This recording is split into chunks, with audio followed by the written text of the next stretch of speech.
Boss tells View enough already. Dagan, according to the Daily Beast, Disney and ABC execs have told The View to tone down their Trump bashing because they're constantly doing it.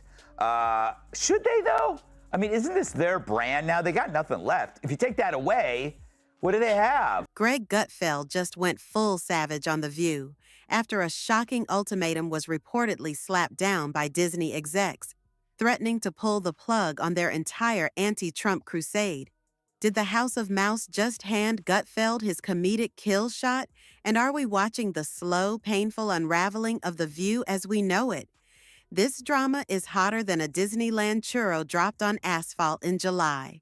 Disney, the owner of ABC News and daytime talk show The View, is now the subject of a new report claiming CEO Bob Iger is urging the show's host to tone down their criticism of President Donald Trump. Always want us to be respectful and do the things and talk about the stuff we talk about. We can do all of that. But when you are blatantly giving the country the middle finger, that is blatant. You're not supposed to do that. You're not supposed to take the plane. Don't you think when he lets these white Africans in and claims that's giving the middle finger to the black community?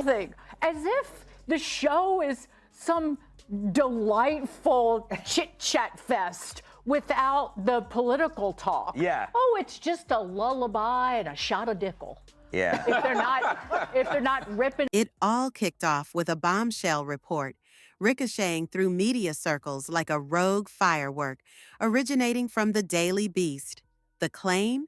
That top brass at Disney and ABC, possibly even CEO Bob Iger himself, had delivered a stark message to the hosts of The View: dial down the relentless Trump bashing or else. For a show that has practically built its modern identity on being the presidential equivalent of a verbal punching bag, this was less a suggestion and more like telling a shark to consider veganism. The irony was thick enough to spread on toast. Disney, often painted as the epicenter of woke ideology, supposedly telling one of its flagship shows to pump the brakes on its most defining political stance. But why would the Enchanted Kingdom, usually so protective of its on-air talent's outspokenness, suddenly get cold feet? On Trump.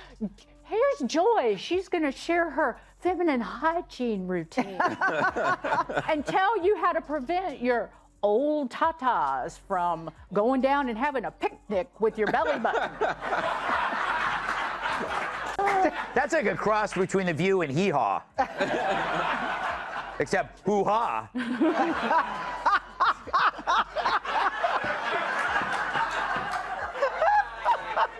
Wow, that is pretty good, isn't it? It's hee-haw, me too-haw. I don't know. Michelle, you okay, Michelle? At least somebody got it, even when I was thinking, and I go, does that make any sense? Yes, it made perfect sense. Here, The answer, as it often is in the cutthroat world of media, likely boils down to a cocktail of ratings, rhetoric, and perhaps a dash of raw panic.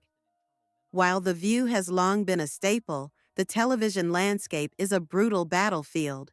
Traditional media outlets are seeing viewership numbers that look more like a deflating souffle than a rising star. Bob Iger himself has publicly stated a desire to quiet the noise and lean more into entertainment, a stark contrast to the daily decibel levels of political screeching emanating from The View's studio. Could it be that the endless cycle of outrage, the same talking points reheated and served with a side of moral superiority, was finally wearing thin not just on viewers, but on the paymasters too? Perhaps the memo finally landed. Screaming doesn't always equal sustainable success. And while Disney execs were reportedly tiptoeing around with their warnings, one man was gleefully preparing to unleash a comedic hailstorm. told them to lighten up, and this is what they did on the Qatar jet, or Qatar jet. The United States has accepted the plane. Is going to He has accepted the plane. The United States has not accepted the plane. He representing the government. He's not representing us. He's the government. Why does he want it, do you think? Because he's the king? He wants to go around the world like the king? It goes to him and his presidential library, so it becomes his plane. But we all know that that's BS, okay? He's not giving that to his presidential library. He's going to take it, he's going to fly and use it. But he's not supposed to have it. I got the Constitution right here. He's not supposed to have the plane. Okay? All right, my point, Michelle. If you take that away from them, I don't know what they do. Yeah. Like what? It's like what Dagan said. There isn't anything else. Greg Gutfeld, Fox News' resident jester with a PhD in mockery, smelled blood in the water, and it was chumming season. His reaction was swift, brutal, and devastatingly simple. If The View can't relentlessly attack Trump, what exactly is their purpose? As Gutfeld put it, take that away, and they got nothing left. He didn't just point and laugh. He masterfully framed their alleged predicament as an existential crisis, a comedic gold mine served up on a silver platter by Disney itself. With the precision of a surgeon dissecting a particularly diseased organ, Gutfeld exposed the core of their supposed dilemma, suggesting their entire brand had become so reliant on one note that without it, they were just an empty stage. It was less a critique and more of a public autopsy, performed live with a smirk. Cartoons, you know you've got a problem. I love what you said about wanting to entertain audiences, critics saying Disney's too woke, but you're just putting out storytelling. We are. Look, I don't really like the term woke because I think it's an umbrella term that I'm not 100% sure I even know what it means, and one could argue that sometimes it's used too liberally. That said, our primary purpose is to entertain, and where we can entertain responsibly, obviously we try to do that. We try to have a positive impact on the world, but the first thing we need to do is entertain. And Gutfeld didn't just stop at the premise. He went straight for the jugular of the show's entire identity, echoing sentiments many disillusioned viewers have felt for years. He, and many critics, have long painted The View not as a forum for diverse thought, but as a carefully curated echo chamber, a place where performative outrage is the currency and self-awareness is a foreign concept. Gutfeld's framing often portrays it as a televised group chat with delusions of grandeur, where hosts vie for the title of most offended rather than engaging in genuine debate. The irony, as Gutfeld loves to point out, is palpable. A panel that constantly demands accountability from others seems utterly incapable of introspection, creating an environment where every discussion feels less like a conversation and more like a contest to see who can clutch their pearls the hardest. Of Joey is that it's like it is a microcosm of the Democrat Party. If you look at The View, it's tightly wound, miserable, largely female, hallucinating, and angry. Sausage maker Johnsonville is recalling more than 42,000 pounds of pork sausage for possible contamination with plastic fibers. Fortunately, authorities were able to track all 42,000 pounds to a single location in New York City. His critique wasn't just general.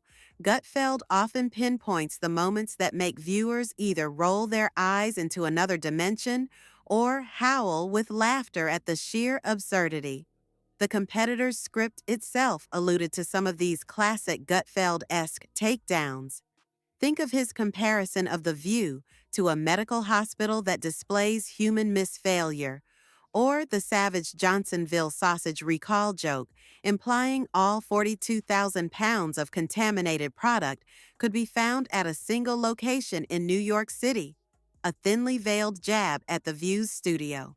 And then there are the hosts themselves, particularly Joy Behar, who often serves up comedic softballs on a silver platter. Her infamous comment about men being sexist if they don't like Kamala Harris's laugh, bizarrely extending it to fears about performance in bed, became instant fodder. Gutfeld and others like him don't need to invent material. They just need to hit record. It's about The View. It's like it's become like a medical hospital that displays human misfailure. Like it's like here, let's look at this political oddity. You know, it's like it really is like the left-wing equivalent of a carnival sideshow, except instead of bearded ladies and fat clowns and two-headed cows. Well, let me rephrase that. But The View is a victim of the sunk cost fallacy. You know, how can you now speak the truth and when for years you've been telling lie after lie after lie? Now you're carrying this big bag of rocks around you because it's too harmful for their ego to admit that we really were dishonest. And they could be honest. All they would have to say is, look, we hate Trump so much. We were willing to lie about Joe Biden because we felt he was preferable. We thought our lying and our cover-up was on your behalf. Just say that. You're still scum, but at least you're an honest scum. But beyond the laughter, there's a biting irony in all of this that Gutfeld and many observers couldn't ignore. A twist so delicious it could be a dessert special. For years, The View and similar platforms have been accused by critics of wielding the cancel hammer with reckless abandon, of deplatforming dissenting voices, and contributing to a climate of intolerance for any opinion that strays from their accepted orthodoxy.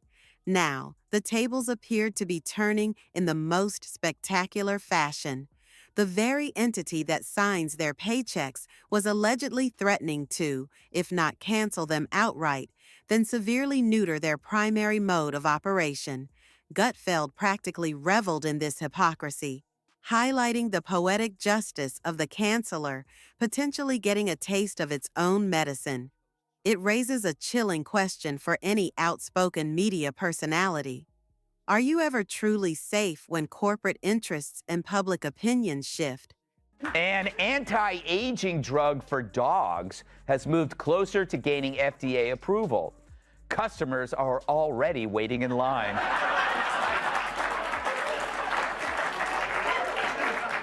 No, it's nothing personal. We just save money using the same picture 3 times. This whole debacle isn't just about one talk show's internal drama or one comedian's epic roast. It's a snapshot of a much larger media battlefield, a tremor perhaps forewarning a much larger earthquake. Is The View merely the canary in the coal mine for a certain brand of legacy media that has alienated vast swathes of the population? While shows like The View allegedly grapple with shifting directives and viewer fatigue, alternative voices like Gutfeld are thriving, pulling in audiences who are sick of being lectured and are starved for humor, irreverence, and a dose of common sense.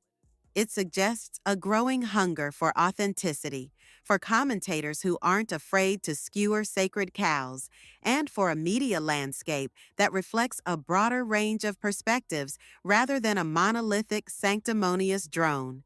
The numbers often tell the tale, with Gutfeld's ratings frequently eclipsing his more traditional competitors. Sexist jackal. If you hate Kamala's cackle, according to The View's moo-moo-wearing mascot, Joy Behar, men are sexist if they're not a fan of Kamala's laugh, or funny women in general, especially if they're in bed. Roll it. What really ticks me off about him, though, is this laughing Kamala remark. It's such a sexist remark because a guy I was with over the weekend, a friend of mine, they said Kamala's laugh annoys me. Remember they said that about Hillary's laugh, that she was cackling. And men, you know, they don't like a funny woman. They're afraid if you laugh or you make a joke that maybe you'll do that when they're in bed with you. Oh my Joy Behar in bed? Ooh. I thought cows slept standing up. I actually thought that was a nice break from the normal chatter, right? Did you notice how the audience they couldn't tell the difference? Because generally it is a screaming match. And so you have the audience basically joining in. That stuff, it has a reverse effect. Like it's making me more militant in my adherence to fossil fuels and to red meat. It's like I see that, I go, well, I'm gonna just start eating a raw ribeye while driving a tractor trailer up a mountain of coal. Just like this the whole time. I'm not stopping, I'm coming for you, View. But you're right. It's all, it's actually not right versus left. That's left versus left. Yes. Yeah. So, as the dust settles, or perhaps kicks up even more, what's the final verdict on The View's future and Gutfeld's perfectly timed comedic assault? Disney's alleged warning, whether it leads to a full-blown cancellation, a quiet fizzling out, or a dramatic rebrand, has undeniably exposed a vulnerability. Gutfeld, with his characteristic blend of sharp wit and scathing disdain, didn't just mock them. He held up a mirror to what many perceive as their decline into self-parody. The View now finds itself in a precarious position: evolve or risk becoming a relic of a bygone media era. Will they double down, tone it down, or simply fade away? Whatever happens, Gutfeld has already penned a brutal and brutally funny chapter in their story, reminding everyone that sometimes the most cutting critique comes wrapped in a punchline, leaving audiences to wonder if this is a turning point or simply the spotlight on a slow, inevitable fade into irrelevance.